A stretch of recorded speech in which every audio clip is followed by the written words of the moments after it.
በቀራንዮ ተራራ ላይ ስራችንን የሰራው ነገራችንን የፈጸመልን ጌታ ኢየሱስ ስሙ ብሩክ ይሁን።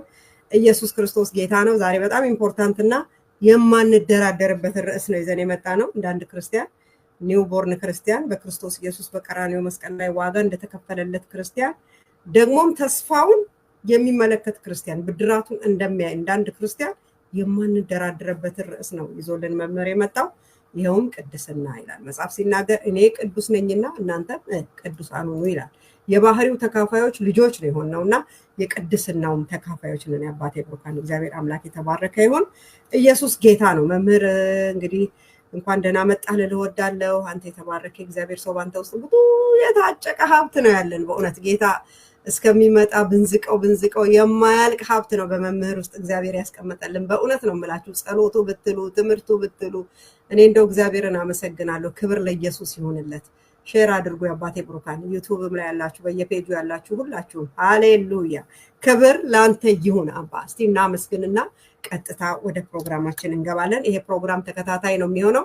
እባካችሁ በጌታ ርህራሄ እኔ ልለምናችሁ የእግዚአብሔር ቃል ብትፈልጉ የማታገኙበት ዘመን ሳይመጣ ዛሬ ትኩረት አድርጋችሁ ለህይወታችሁ ለፊውቸራችሁ በክርስቶስ ኢየሱስ ያገኛችሁትን የልጅነት ስልጣንና መብት እንኳን በአግባብ ለመጠቀም እንማር። እሺ እኔ ሁሉ ጊዜ በጣም በትጋትና በቅናት በረሃብ በጥማት ነው መማረው።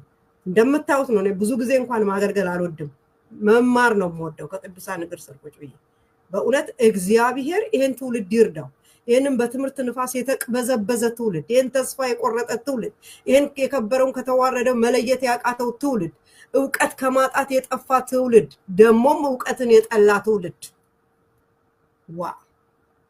ይሄንን የመሰለ የህይወት እንጀራ ብትፈልጉ የማታገኙበት ጊዜ ቅርብ ነው።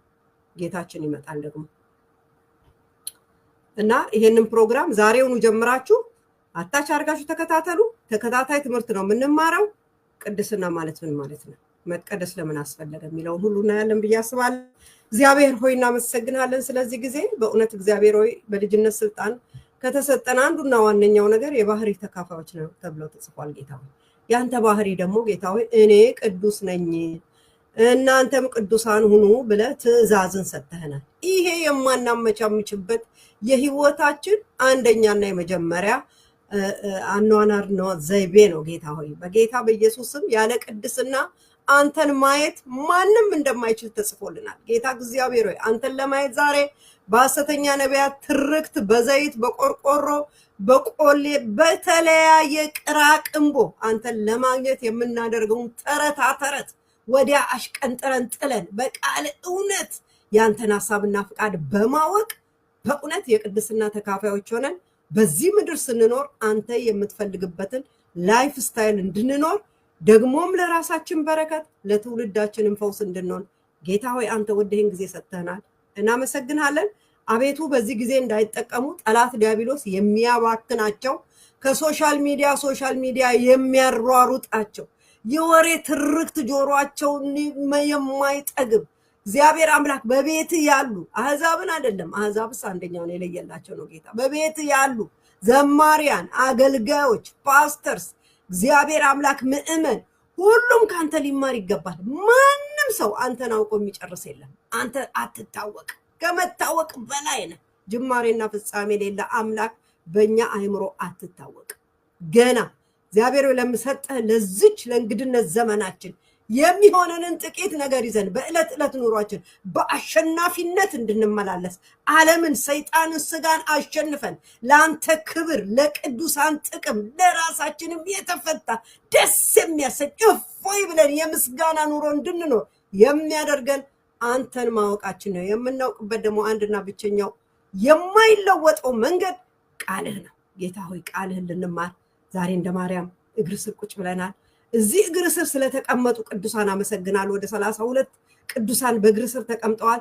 እየጨመረ ይብራ ያንተ ክብር አባ። በኢየሱስም ሺዎች ይሰብሰቡ። ኧረ አባቷ አይበቃም። በጌታ በኢየሱስም እነዚህ የተሰበሰቡት ደግሞ ለሌሎች ሼር በማድረግ እግዚአብሔር ይሄንን እውነት ለትውልድ እንዲያደርሱ እንድትረዳቸው የኔ ጌታ እግዚአብሔርን አገልግሎ የተጣለ የለም። እግዚአብሔር ደግሞ እሱን ያገለገሉትን ብድራታቸውን ይረሳ ዘንድ ሰው አይደለም ተብሎ ተጽፏል። በዚህ ፕላትፎርም ላይ ስለሚያገለግሉ ወንድሞችና እህቶቼ አመሰግንሃለሁ። ሼር በማድረግ ስለሚያገለግሉ ቅዱሳን፣ ሌሎችን በመጋበዝ ስለሚያገለግሉ ቅዱሳን አመሰግናለሁ። እኛ ትርፋችን አንድ ሰው ተስተካክሎ አቅም አግኝቶ ባንተ ፊት መቆሙ ነው። ሌላ ምን አለ አባ? ሁሉ ለአንተ ክብር ይሁን። እኛም እንማራለን፣ ሌሎችም እንዲማሩ እድልን ሰጥተናል። ጌታዊ እናመሰግናለን።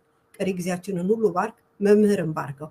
በእውነት ከለመድነው ካወቅነው በላይ ደግሞ ለየት ባለ ክብር፣ ለየት ባለ መንፈስ ቅዱስ ኢየሱስን በሱ ውስጥ እንድታከብረው፣ ኢየሱስ ተገልጦ እግዚአብሔር ሆይ እንድናየው፣ እንዲዳስሰን፣ እንዲነካን ቃሉ እግዚአብሔር አምላክ ከሁለት በኩል እንደተሳለ ሰይፍ ሆኖ መቆረጥ የሚገባው እንዲቆርጥልን፣ መነቀል የሚገባው እንዲነቅልልን፣ መገረዝ የሚገባውን አብዝተን እንዳናፈራ የከለከለንን እንዲገርዘልን ጌታ ሆይ ፍቃደኞች ነን። በጌታ በኢየሱስ ስም ይህ ይሁንልን። አባቶ ይህን ስለምታደርግ ስም ይባረክ። ሶሻል ሚዲያውን ሁሉ በኢየሱስ ደም ዋጀን። ከፍ በል በኢየሱስ ስም አሜን። ሃሌሉያ። መምህር ዌልካም። እንግዲህ ሰላም ብያለሁኝ። ሁላችሁንም በጌታ በኢየሱስ ክርስቶስ ስም እንደገና ሰላም እላችኋለሁ። ከፓስተር ሳሪ ጋር ደግሞ እንደገና ይህንን እድል ስላገኘው በጣም ደስተኛ ነኝ። እግዚአብሔር ደግሞ በልቤ እንደገና መልእክት አስቀምጧል። እንደተናገረችው ቅድስና በሚል ርዕስ ነው። በመጀመሪያ መግቢያችን ላይ ቅድስና ስል በጌታ በኢየሱስ ስም የሚል ሰው አይታጣም።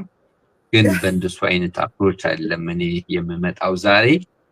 በመጀመሪያ ደረጃ ቅድስና ሲባል የእግዚአብሔር ቅድስና ምን ይመስላል የሚለውን ነው የማካፍላችሁ። ሳምንት ደግሞ እግዚአብሔር ለሰው ልጆች ያጋራውን ከውድቀት በፊት የነበረው ቅድስና ምን ይመስል እንደነበረና ያንን ቅድስና እንዴት እንዳጣሳያችኋለሁ። ምርኮን የሚመልስ እግዚአብሔር ደግሞ በልጁ በኢየሱስ ክርስቶስ በኩል ለኛ እንደገና መልሶ የሰጠንን በክርስቶስ የተቀበልነው ቅድስና 3 ገጽታ አለው።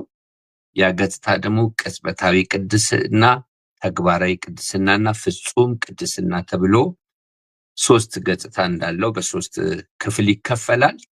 ስለዚህ በአጠቃላይ ለተከታታይ 5 ሳምንታት እንደ ጌታ ፈቃድ በዚህ ቶፒክ እንቆያለን። በተከታታይ ገብታችሁ የምትማሩት ሰዎች በእርግጠኝነት ቅድም ፓስተር ሳሪ እንዳለችው ለቀሪ የህይወት ዘመናችሁ የሚሆን ነገር እንደምታገኙ እርግጠኛ ነኝ። ስለዚህ በተረጋጋና በሰከነ ሁኔታ ተከታተሉ። በክርስቶስ ኢየሱስ ውስጥ ስላለን ቅድስና የሚለው ቶፒክ ልክ እንደ ብሉይ ኪዳኑ ለአዲስ ኪዳን አማኞች እጅግ አስፈሪ አይደለም። ሁላችሁም እንደምታውቁት በአዲስ ኪዳን የተሰጠን ትእዛዝ የፍቅር ትእዛዝ ነው። የፍቅር ትእዛዝ ስለሆነ በደስታ በጸጋ የምንፈጽመው ነው። ስለዚህ እነዚህ ጊዜያቶችን እንድትከታተሉ በጌታ ፍቅር ድጋሚ ላበረታታችሁ ወዳለሁ። እንግዲህ የእግዚአብሔር ቅድስና ምን እንደሚመስል ከመናገሬ በፊት ስለ እግዚአብሔር አንዳንድ ነገሮችን እናገራለሁ ማለት ነው።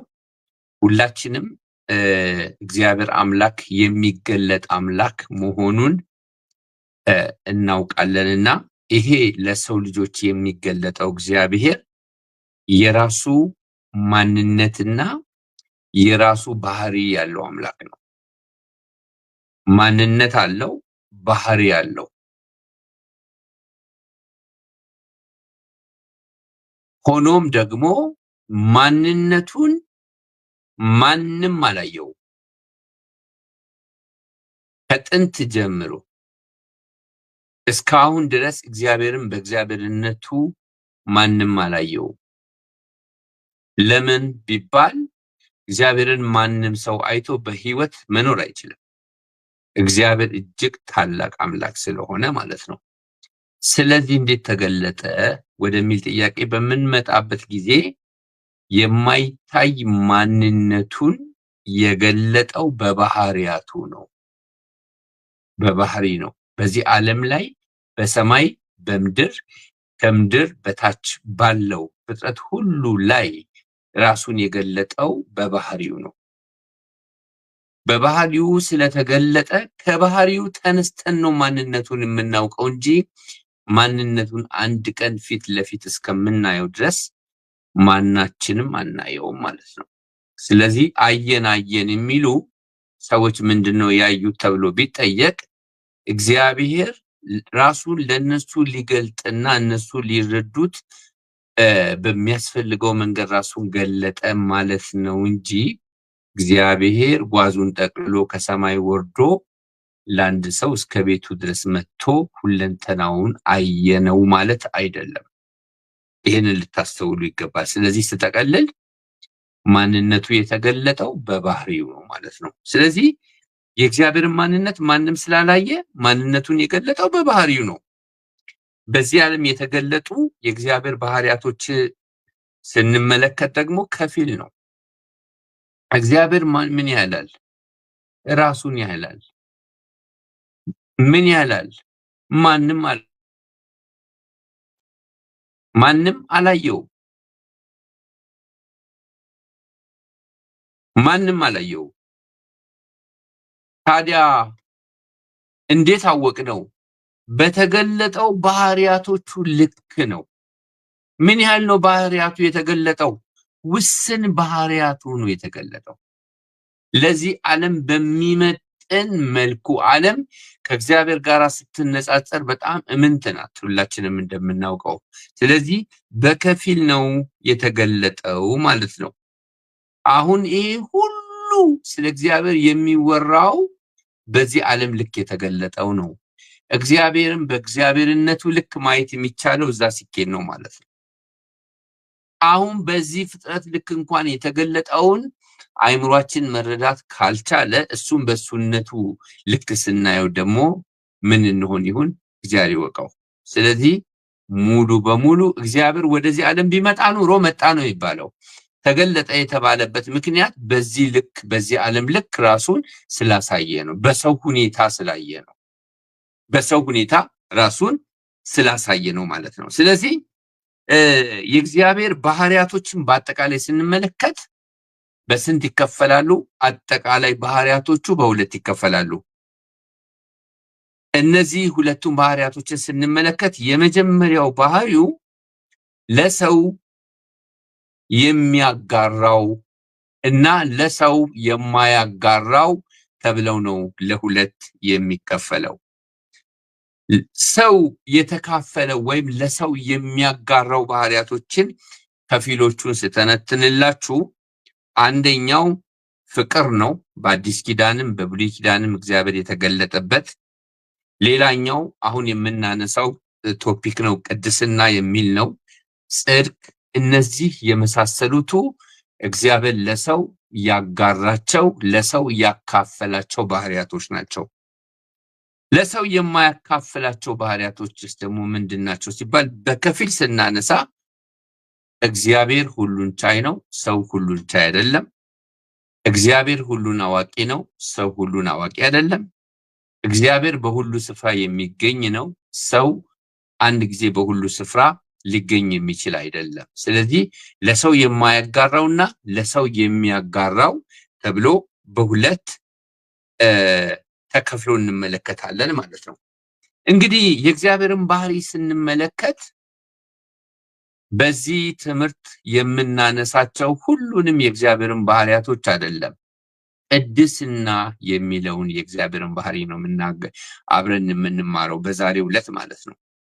እንግዲህ እግዚአብሔር ምን አይነት አምላክ ነው ሲባል መጽሐፍ ቅዱሳችን በአንደኛ ሳሙኤል ምዕራፍ 2 ቁጥር 2 ላይ በአንደኛ ዮሐንስ ምዕራፍ 1 ቁጥር 5 ላይ እንደተገለጠው ቃል በቃል መጽሐፍ ቅዱሳችን ስለ እግዚአብሔር ምን ብሎ ያወራል? እግዚአብሔር ቅዱስ አምላክ ነው ይላል። እግዚአብሔር ቅዱስ አምላክ ነው ብሎ የሚናገሩ ጥቅሶችን ነገርኳችሁ። በመጀመሪያ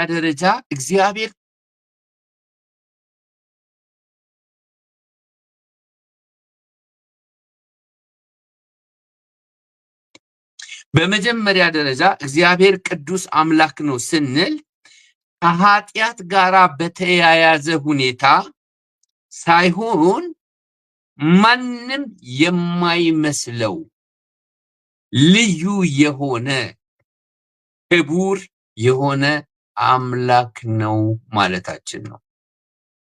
ሲጀመር እግዚአብሔርን ቅድስና ነክቶት አያውቅም። ሲጀመር እግዚአብሔርን ኃጢአት ነክቶት አያውቅም። ኃጢአት አጥለቅልቆት አያውቅም። ዙፋኑን አንኳኩቶ አያውቅም። ስለዚህ እግዚአብሔር ቅዱስ ነው ስንል ከኃጢአት የተለየ ማለት አይደለም። ሲጀመር እግዚአብሔርን ኃጢአት ስለማይነካው፣ እግዚአብሔር ኃጢአትን ስለማያውቅ። ታዲያ ምን ማለታችን ነው? እግዚአብሔር ቅዱስ ነው ስንል እግዚአብሔር የተለየ አምላክ ነው ማለታችን ነው። የተለየ አምላክ ማለት ምን ማለት ነው? አቻ እኩያ አምሳያ የሌለው በሰማይ በምድር ከምድር በታች የሚመስለው የሌለው ዩኒክ የሆነ አምላክ ነው ማለታችን ነው። ሃሌሉያ! እንደ እግዚአብሔር ያለ ማንም የለም። በሰማይ በምድር ከምድር አማልክቶች አሉ። አማልክቶቹ በሙሉ እርኩሳን ናቸው። እግዚአብሔር ግን በሰማይ በምድር ከምድር በታች ካሉት አማልክቶች ሁሉ የተለየ አምላክ ነው እና የሱ ቅድስናው ምን ያህል ነው ተብሎ ሲወራ ደግሞ የእግዚአብሔር ቅድስና የማንነቱን ያህል ሲሆን ይህ ቅድስና የእግዚአብሔር ብቸኛ ቅድስና ነው። ቅድስናው ምን ያህል ነው? የእግዚአብሔርነቱን ያህል ነው። በሰው ውስጥ የሰውን ያህል ነው። በእግዚአብሔር ውስጥ ያለው ቅድስና የእግዚአብሔርነቱን ያህል ነው ማለት ነው። ሃሌሉያ! ይህ ቅድስና ሊጨመር፣ ሊቀንስ፣ ሊሻሻል፣ ሊያድግ የማይችል ፍጹም የሆነ ቅድስና። ሊሻሻል አይችልም፣ ሊጨመርበት አይችልም፣ ሊቀንስ አይችልም፣ ሊቀነስ አይችልም፣ ሊደበዝዝ የማይችል ፍጹም የሆነ ቅድስና ነው። እግዚአብሔር ቅዱስ ነው ስንል አቻ እኩያ ምትክ አምሳያ ሊሆነው የሚችለው ምንም አይነት ነገር የለም ማለታችን ነው። ዘጸአት ምዕራፍ 15 ቁጥር 11 ላይ እስራኤላውያን ከግብጽ ምድር በወጡ ጊዜ እንደዚህ አሉ፣ በምስጋና የተፈራ በቅድስና የተከበርክ። ሃሌሉያ! በምስጋና ምክንያት ለእግዚአብሔር በሚቀርበው ምስጋና ምክንያት ፍጥረት ሁሉ የሚፈሩት፣ በቅድስናው ደግሞ የተከበረ ማለት የአሕዛብ አማልክቶች መጽሐፍ ቅዱስ ቃል በቃል አጋንንት ናቸው ይላል። አጋንንት ብቻ ሳይሆን የሚለው እርኩሳን ናቸው ይላል። እግዚአብሔር ግን የተለየ አምላክ ነው። ይህንን አምላክ ነው የምናመልከው ማለት ነው። ስለዚህ እግዚአብሔር ሊታይ በማይችል በቅድስና ብርሃን ውስጥ ነው የሚኖረው። ሰው አንድ ነገር ማየት ቢፈልግ ማየት የማይችለው በጨለማ ውስጥ ያለውን ብቻ ነው። ብርሃን ካለ ፍንትው አድርጎ ያሳያል ብርሃን። እግዚአብሔር ያለበት ብርሃን፣ የቅድስናው ብርሃን ዓይን የሚያጠፋ ብርሃን ነው። የጨለማ ያህል የበረታ ነው። ሊታይ በማይችል ፀሐይን ቀና ብላችሁ ማየት ትችላላችሁ እንዴ? ከብርሃኑ ጥልቀት የተነሳ ከብርሃኑ ድምቀት የተነሳ በማይታይ ብርሃን ውስጥ የሚኖር አምላክ እንደሆነ አንደኛ ጢሞቴዎስ ምዕራፍ 6 ቁጥር 16 ላይ ይናገራል። እሱ ብቻ አይደለም፣ የእግዚአብሔር ቅድስና በምንም አይነት እቺን ደግሞ በደንብ ስሙኝ፣ የእግዚአብሔር ቅድስና በምንም አይነት የዓለም ኃጢአት፣ በምንም አይነት የዓለም አመጽ፣ በምንም አይነት የዓለም እርኩሰት ሊደፈርስና ሊጠፋ አይችልም። ዓለምን እስከ አንገቷ የሚያጥለቀልቃት እርኩሰት ዓለምን እስከ አንገቷ የሚያጥለቀልቃት አመጽ ክፋት ወደ እግዚአብሔር ጸባኦት ጆሮ ገብቶ ልክ ድንገት ደራሽ ጎርፍ እንደሚመጣ የእግዚአብሔርን ዙፋን ሊከበው አይችልም። አይገርምም? የእግዚአብሔርን ዙፋን ሊጠጋ አይችልም። የዓለም በኃጢአት ብትጥለቀለቅ ዓለምን ያጥለቀለቀ ኃጢአት ወደ እግዚአብሔር ዙፋን አይደርስም። ስለዚህ እግዚአብሔር በደልን ፈጽሞ ሊያይ የሚችል አምላክ አይደለም። በደልን ፈጽሞ ሊያይ የማይችል አምላክ ነው። በደልን ማየት አይችልም። ኢዮብ 34 ቁጥር 10 ላይ እንደሚያወራው ማለት ነው። በደልን ፈጽሞ ማየት የማይችል በደልን አያይም እግዚአብሔር።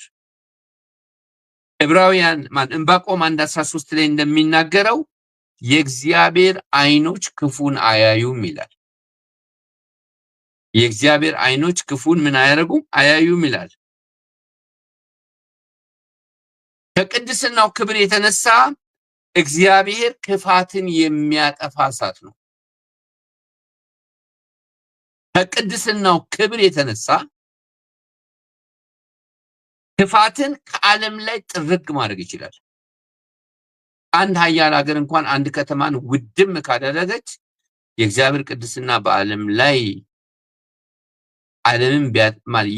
ኃጢአት ዓለምን ቢያጥለቀልቅ የእግዚአብሔር ቅድስና በዓለም ላይ ዓለምን ያጥለቀለቀውን ኃጢአት ኒውትራላይዝ ያደርገዋል፣ ያረክሰዋል። ኃጢአት በእግዚአብሔር ፊት አይቆምም።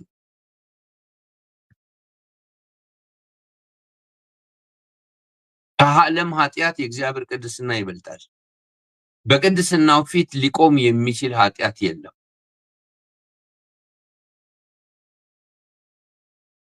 የእግዚአብሔር ቅድስና የኃጢአትን ኃይል ያረክሳል።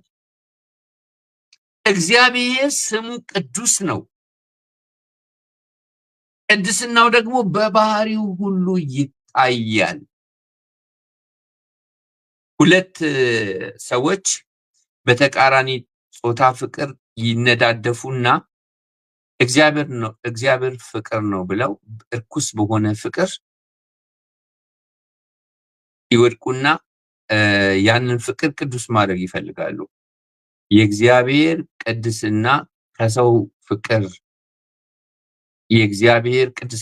ፍቅር የተለየ ነው።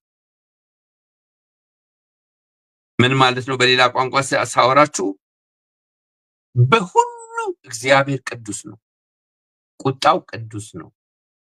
ፍቅሩ ቅዱስ ነው። ምሕረቱ ቅዱስ ነው። ጽድቁ ቅዱስ ነው። ቅድስናው በሁሉም ባህሪያቶች ውስጥ ይታያሉ ማለት ነው። መዝሙረ ዳዊት 111 ቁጥር 9 ላይ ኢሳይያስ 57 ቁጥር 15 ላይ ይህንን ሐሳብ እናገኛለን። በመቀጠል ቅድስና ከእግዚአብሔር ባህሪያቶች ውስጥ አንዱ ነው። ሌላው ሁሉም ባህሪያቶች በአንድነት በህብረት ሳይነጣጠሉ ይገለጣሉ። ለምሳሌ እኔ አሁን ከተናደድኩኝ መደሰት አልችልም።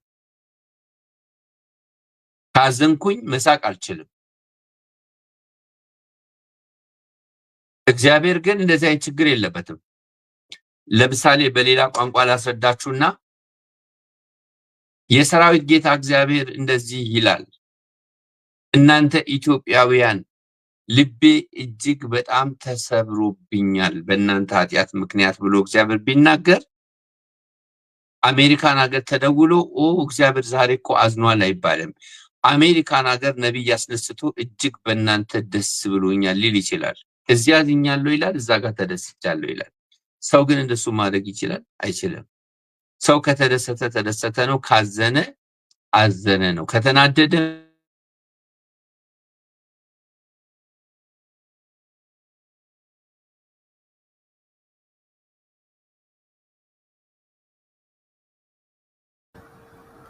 ድምፁ ሄዷል። የአባቴ ብሩካን የኔትወርክ ጉዳይ ነው።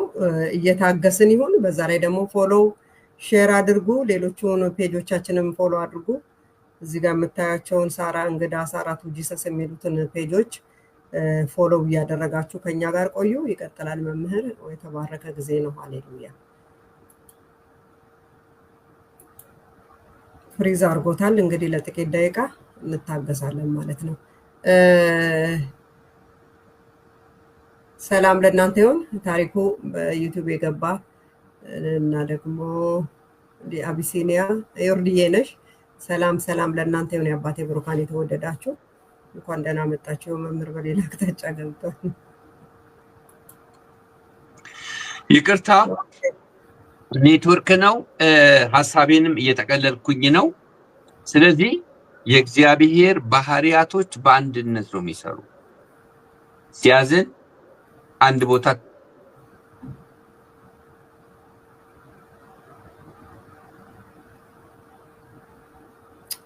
ዋ ዛሬ ኔትወርክ አስቸግሮታል። መምህር በኢየሱስ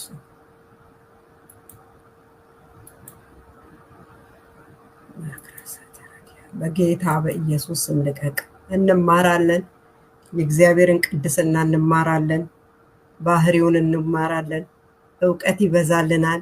እኛም እንቀደሳለን። ክርስቶስ ኢየሱስን በመምሰል እናድጋለን። ጠላቶች ስማ፣ በጌታ በኢየሱስ ስም ኔትወርኩን ልቀቅ። በፕላትፎርሙ ላይ አንዳች የለህም። በጌታ በኢየሱስ ስም በኢትዮጵያ ያለ እባብ የተረገጥኩን እግዚአብሔር ይገስጽህ። አሁን ለክፋት ቢሆን ለአመፅ ቢሆን ሁሉም ነገር ክፍት ነው። የእግዚአብሔር ሲሆን ግን ትውልድ የሚታነጽበት የሚሰራበት ህይወት የሚሆንበት የሚበዛበት ሲሆን ግን ትነሳለህ። በጌታ በኢየሱስ ስም የተወጋ ይሁን። በጌታ በኢየሱስ ስም ስልጣን ሁላችሁም ተቃውሙ። ይለቃል። ሁላችንም እንቃወማለን። ይለቃል። ዲያብሎስን ተቃውሙት እናንተ ይሸሻል ተብሎ ተጽፏል።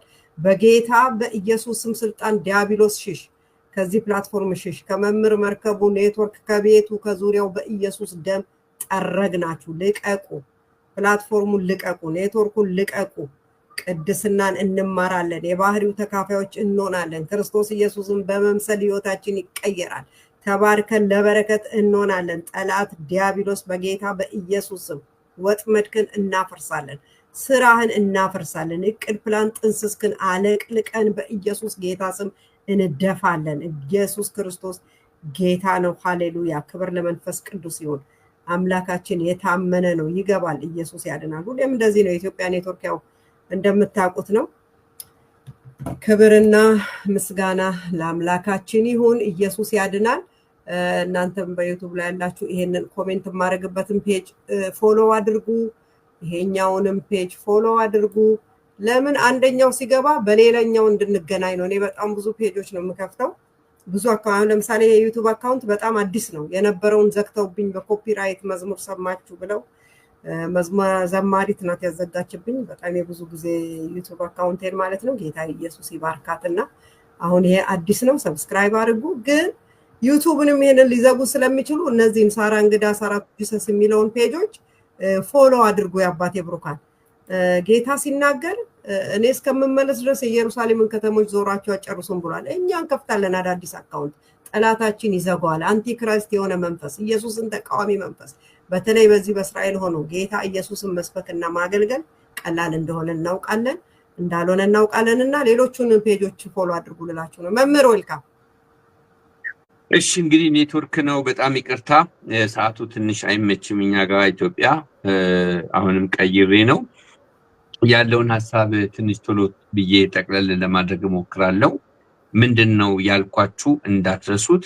ቅድስና ከእግዚአብሔር ባህሪያቶች አንዱ ሲሆን ሁሉም ባህሪያቶች በአንድነት በህብረት ሳይነጣጠሉ ይሰራሉ፣ ይገለጣሉ። ማለት ፍቅሩ ቅዱስ ነው። ፍቅሩ ለምሳሌ ቅዱስ ነው። ቅድስናው ደግሞ ፍጹም ነው። ሁሉም ባህሪያቶች በአንድነት ነው። ሰው ሲደሰት ማዘን አይችልም፣ ሲያዝን መደሰት አይችልም። አንዱም ባህሪ ሙሉ በሙሉ ይተወዋል፣ ይጥለዋል። እግዚአብሔር ጋር ግን ሁሉም ባህሪያቶቹ በአንድነት ናቸው የሚለውን ሐሳብ ለማሳየት ነው የፈለኩት። ሌላው እግዚአብሔር በራሱ ልዩ የሆነ ኃጢአት የሌለበት ንጹህ አምላክ ነው። እግዚአብሔር ሰምታችኋል። ኢሳይያስ 6:3 ላይም እንደሚያወራው እግዚአብሔር መልካም መልካም መልካም መልካም መልካም መልካም ከመልካም በቀር ሌላ ምንም መሆን የማይችል ነው። እግዚአብሔር ቅዱስ ቅዱስ ቅዱስ ቅዱስ ነው። ከቅድስና ውጪ ሌላ ምንም መሆን አይችልም። ስለዚህ እግዚአብሔር ንጹህ የሆነ አምላክ ነው። እንግዲህ ክፋትን ያደርጋል። ለክፉዎች ክፉ ነው፣ ለመልካሞቹ መልካም ነው፣ ለቅኖቹ ቅን ነው፣ ለጠማሞች ጠማማ ነው የሚሉ ሰዎች እንዴት እግዚአብሔርን መልካም ብለውት እንደሚጠሩ ነው የሚገርመኝ። እያደባለቁ በውስጣቸው አይ አንዳንዴ ክፉ ነው እያሉ ነው መልካም የሚሉት የሚዘምሩት። መጽሐፍ ቅዱሳችን ስለ እግዚአብሔር መልካምነት እንጂ ሌላ ነገር አያወራም። ስለዚህ መልካም ነገር ምንጩ እግዚአብሔር ነው።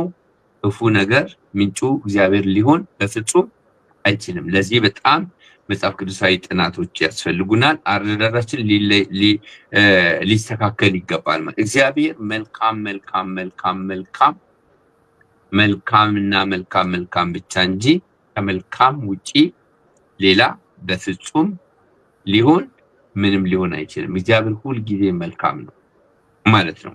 ሌላው እግዚአብሔር በቅድስናው የተከበረ ስለሆነ ኃጢአት በፊቱ በፍጹም መቆም አይችልም። ኃጢአት በፊቱ አይቆምም። ሳር ቅጠሉ ለምሳሌ ኃጢአት ነው እንላለን። ዓለሙ ሁሉ በክፋት ተይዟል እንላለን። ኢሉሚናቲ ጥልቁንም አየሩንም የብሱንም ተቆጣጠረ እንላለን። እግዚአብሔር እግሩን የሚያቆምበት ቦታ አጣ እስከምንል ድረስ እስከሚመስለን ድረስ እንደሱ ልንል እንችላለን። ግን ኃጢአት በፊቱ መቆም አይችልም።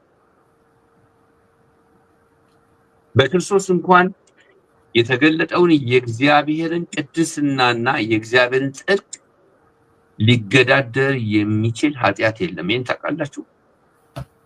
ሰይጣን መቆሚያና መቀመጫ እስኪያሳጣችሁ ድረስ ሰኮናችሁን እየነከሰ የሚከሳችሁ ወንድሞቼና እህቶቼ አንደኛ ዮሐንስ ላይ ነው አይደለ? የልጁ ደም ከኃጢአት ሁሉ ያነጻል ተብሎ የተጻፈው። በደሙ ፊት የሚቆም የለም። ካንቺና ካንተ ውድቀት በላይ የሆነ ቅድስና ነው የተገለጠው።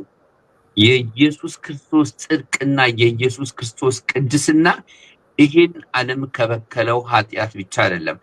አእላፋት ዓለም ቢኖር አእላፋትን ዓለምን ከበከለው ኃጢአት መቀደስ የሚችል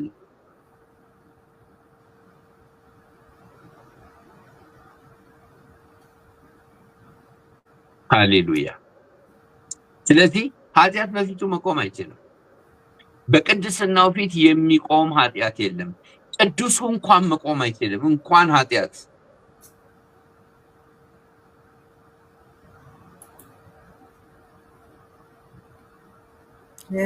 ቅዱሱ እንኳን መቆም አይችልም።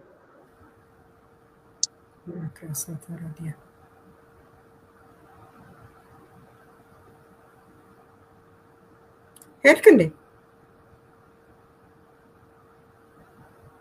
ቅዱሱ እንኳን በፊቱ መቆም አይችልም፣ እንኳን ኃጢአት። ቅዱሱ እንኳን በፊቱ መቆም አይችልም። ክብር ለኢየሱስ ይሁን። አሜን። ኢየሱስ ጌታ ነው።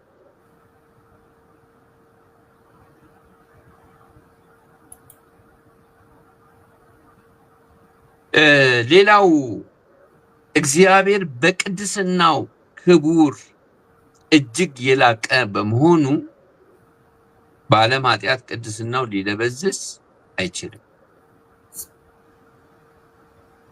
በዓለም ኃጢአት ቅድስናው ሊደበዝዝ በፍጹም አይችልም።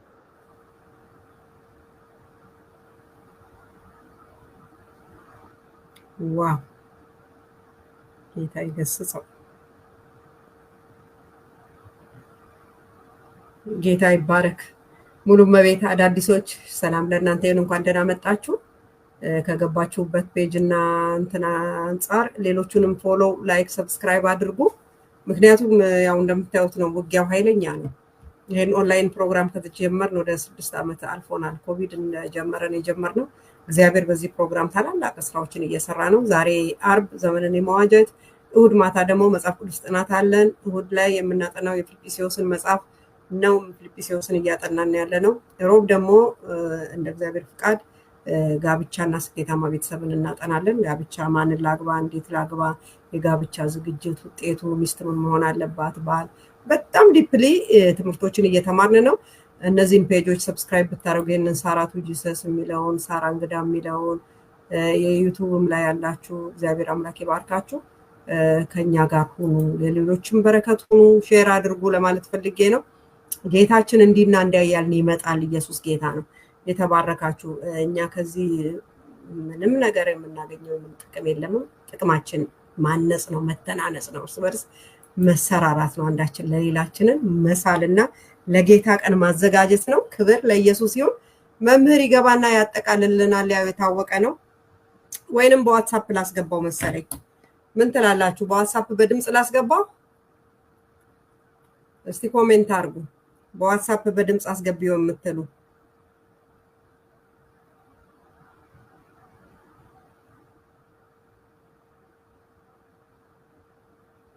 ከሚቀርብን አይሻልም? በጣም ኢምፖርታንት የሆነ ትምህርት ነው። ደግሞ ተከታታይ ትምህርት ነው። በጣም ጌታ ቢረዳችሁ ተከታተሉ።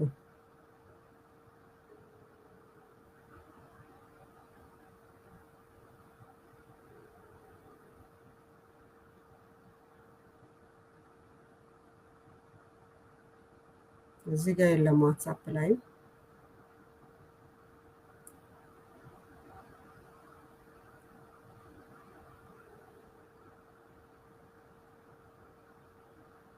ክብር ለኢየሱስ ይሁን። ፕሮግራማችን በአጠቃላይ የ40 እና የ35 ደቂቃ ፕሮግራም ነው። ያጠቃለልን ነው። ግን ማወቅ ያለባቸው አንደኛ ተከታታይ ፕሮግራም ነው። ይሄ ቅድስና የሚለው ርዕስ ለተከታታይ 5 ሳምንታት የምንማረው ነው። ዛሬ የመጀመሪያው ክፍል 1 ነው። መግቢያ አጠቃላይ ሐሳብ ነው እያየን ያለ ነው። እኛ ደግሞ የባህሪው ተካፋዮች ስለሆንን ባህሪውን እንዴት ነው የምንካፈለው? ከኛ የሚጠበቀው ምንድነው? እግዚአብሔር እስከኛ ምን ይፈልጋል? እኛስ ምን ማድረግ አለብን የሚለው በዝርዝር ዲቴል ገብተን እናያለን። መምህር መርከቡ በጣም አኖይንትድ የሆነ መምህር ነው። እግዚአብሔር የረዳው ሰው ነውና ከሱ መማር በጣም ይጠቅመናል ብዬ አስባለሁ። ሚስ እንዳታደርጉ፣ በእውነት ሚስ እንዳታደርጉ በጌታ ፍቅር አሳስባችኋለሁ። መምህር በዋትስአፕ እኮ እየደወልኩልህ ነበር በድምጽ እንድትገባ ካልሆነ ብዬ። በቃ እኔ ሐሳቤን ጠቅለል ለማድረግ ሞክሬያለሁ። ምናልባት 2 ነጥቦች ብቻ ነበሩ የሚቀሩኝ።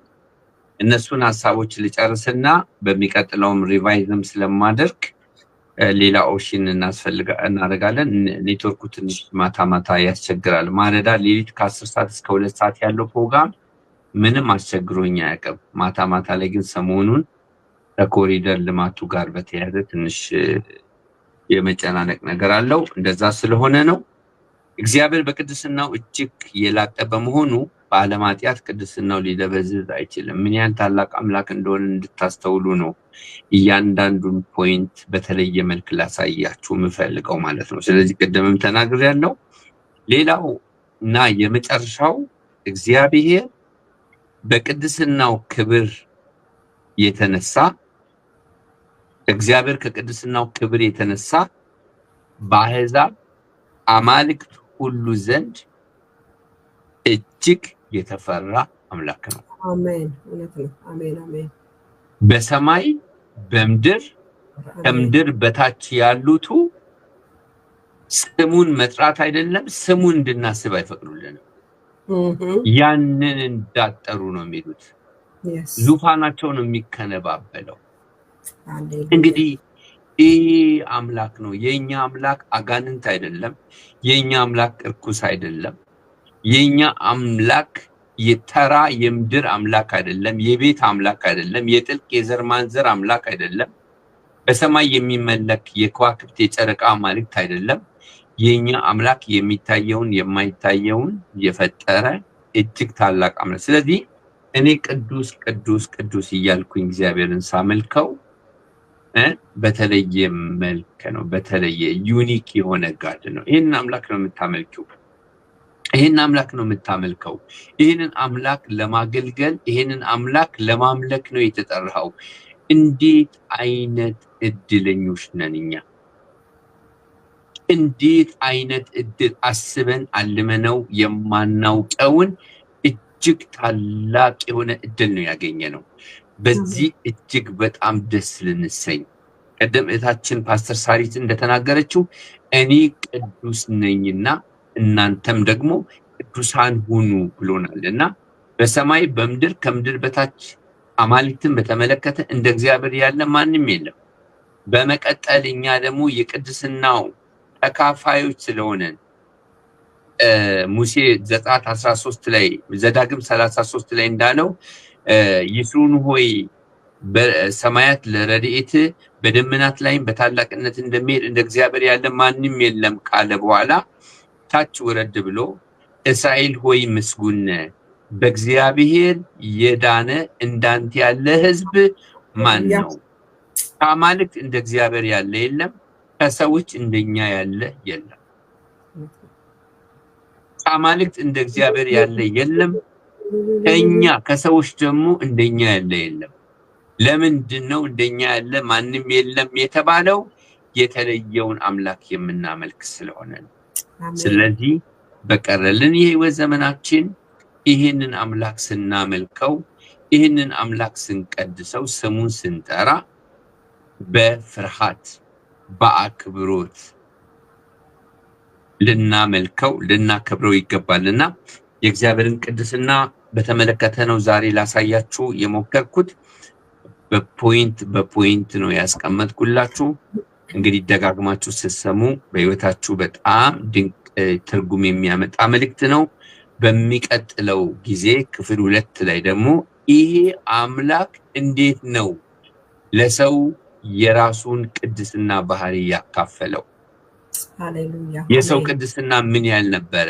ሰው ቅዱስ ነው ሲባልስ ትርጓሜው ምንድን ነው? ኃጢአት የተለየ ማለት ነው? ኤደን ገነት በነበረ ጊዜ አይደለም፣ የተለየ ዩኒክ ነው። ሂውማን ቢንግ ኢዝ ዩኒክ ማለት ነው እንጂ ኃጢአት በሌለበት እግዚአብሔርን ከኃጢአት የተለየ እንደማንለው ሁሉ ኃጢአት በሌለበት ኤደን ገነት ሰውንም ከኃጢአት የተለየ አንለውም። የኃጢአት ህልውና ኤደን ገነት አልገባም ነበራ። ስለዚህ ቅድስና ለሰው ልጅ ከኃጢአት መለየትም ያለፈ ነው ማለት ነው። ዩኒክ ነን። በብሉይ ኪዳን ሆኗል ዳዊት መዝሙረኛው ግሩምና ድንቅ አድርገህ ስለፈጠርከኝ አመሰግናለሁ ያለው። እኔ ግሩም ነኝ፣ እኔ ድንቅ ነኝ፣ እኔ እግዚአብሔርን በጣም ነው የማመሰግነው።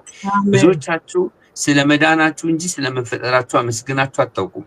እስቲ ወንድ ሆናችሁ የተፈጠራችሁ፣ ሴት ሆናችሁ የተፈጠራችሁ እስቲ በመስተዋት ፊት ቁመናችሁን ተመልከቱና እኛ ውስጥ እግዚአብሔር ያስቀመጠውን ነገር ስታዩ የሱ መልክ፣ የሱን ቅድስና፣ የሱን ክብር አንጸባራቂ ሆነን ነው የተፈጠርነው።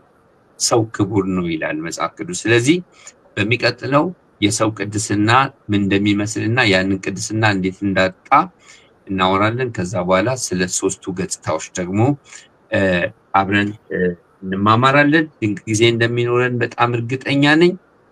በጣም ደስ ብሎኛል። ኔትወርኩ ትንሽ ቢያስቸግርም እንኳን ማስተላለፍ የሚገባኝን መልእክት አስተላልፌያለሁ። ደግሞም ፓስተር ሳሪ መሀል ላይ የገባች ጋፑን አንዳንድ ማሳሰቢያዎችን በመናገር ሸፍናለች። ትምህርቱ ደግሞ በዩቲዩብ ላይ ስለሚጫን ስትከታተሉት ህይወታችሁ ላይ ለውጥ ያመጣል። ስለነበረን ጊዜ የእግዚአብሔር ስም ለዘላለም የተባረከ ይሁን። ለፓስተር ሳሪ ድሉ ሰጣለሁ ማለት ነው። ፓስተር የጌታ ኢየሱስ በጣም በጣም አድርጎ ይባርክህ። በጣም ድንቅ ጅማሬ ነው። በጣም ብዙ ሰው ነው የሰማው። ወገኖቼ ደግማችሁ ስሙት እንዲያያዝላችሁ። የኔትወርኩን መቆራረጥ ይሄ ሺህ ጊዜም ብንሰማው የሚጠገብ ትምህርት አይደለም። አንድ ጥያቄ አለኝ መምህር። ጥያቄ ሆኖ ሳይሆን እግዚአብሔር በባህሪው ክፉ አይደለም። አንዳንድ ጊዜ እግዚአብሔርን ክፉ ነው እንዲያረገብኝ እግዚአብሔር ነው እኔ ከብዙ ሰዎች ጋር በዚህ ጉዳይ ላይ እነጋገራለሁ። እግዚአብሔር አይደለም ወይ ምኞታችን ነው ወይንም ደግሞ ጠላት ነው እንድናማርር ሁሉ ጊዜ የሚያደርግ። ግን እዚህ ጋር አንድ ጥቅስ አለ ሰዎች በስተት የሚያወሩት። ይሄንን ታያዋለህ። ከንጹህ ጋር ንጹህ ሆነ ትገኛለህ፣ ለጠማማው አንተ ትጠምበታለህ ይላል መዝሙር 18:26። እንደውም አሮጌው ጋር ከንጹህ ጋር ንጹህ ነህ፣ ከጠማማው ጋር ጠማማ ነህ ነው የሚለው። ቆይ እንደውም እሱን ፖስት ታደርገው እስቲ። ይሄንን ትንሽ ነካ አድርገውና ይሄንን ሐሳብ በዛው ጸልይልን። እንደው እግዚአብሔር የቃሉን ፍቺም እንዲያበራልን። አሮጌውን ፖስት አደርገዋለሁ። እንደው መጽሐፉም ለማለት ፈልጎ እንግዲህ መልካሙን ከእግዚአብሔር እሺ እንታችን የኢዮብ ባለቤት መልካሙን ሁሉ ከእግዚአብሔር እንደተቀበልን ሁሉ ክፉንስ እንዴት አንቀበልም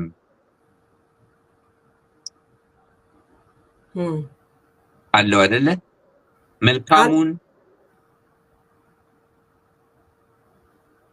መልካሙን ከእግዚአብሔር እንደተቀበልን ሁሉ ክፉንስ እንዴት ከእግዚአብሔር አንቀበልም ብላ ተናግራለች።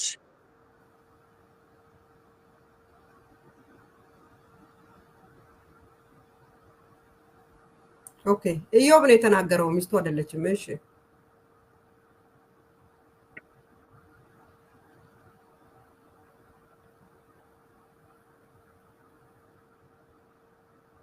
የኢዮብ እሺ ኢዮብ ነው የተናገረው። ይቅርታ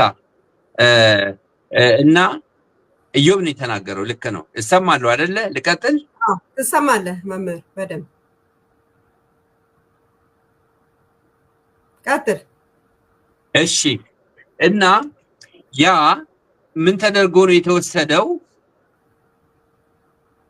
በዛ ላይ ነው ሰዎች ጥቅሱን እንደ እግዚአብሔር ባህሪ አድርገው እግዚአብሔር መልካሙንም ይሰጣል ክፉንም ይሰጣል፣ እግዚአብሔር መልካምም ነው ክፉም ነው ለማለት የሚዳዱት። ይሄ የኢዮብ አረዳድ ነው። ኢዮብ ያለው ሁሉ መጽሐፍ ቅዱስ ውስጥ ስለተጻፈ የእግዚአብሔር ባህሪ ነው ማለት አይደለም። መዝሙረኛው ዳዊት ምንድነው ያለው? ይሄ ኃጢአተኛ እግዚአብሔርን አበሳጨው ይላል አይደለ? ወይኔ እግዚአብሔር ይበሳጫል እንል ነው እንዴ? እግዚአብሔር ወይ ለምንድነው ከኔ ርቀ የምትቆመው ብሏል።